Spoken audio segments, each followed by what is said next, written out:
Hey guys, what's up? In this tutorial we're going to break down for you how we can denoise an image or photo in the Affinity Designer in 2026. So let us get started.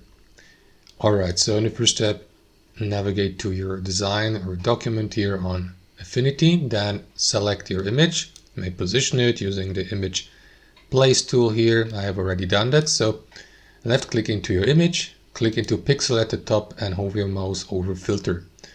From that menu, what you want to do, guys, is navigate to noise. And instead of adding noise, denoise it by using this button. And then use these sliders here to adjust the denoising, right?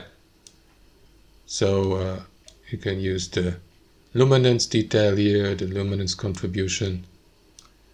And once that's done, click into apply here, or you can cancel that.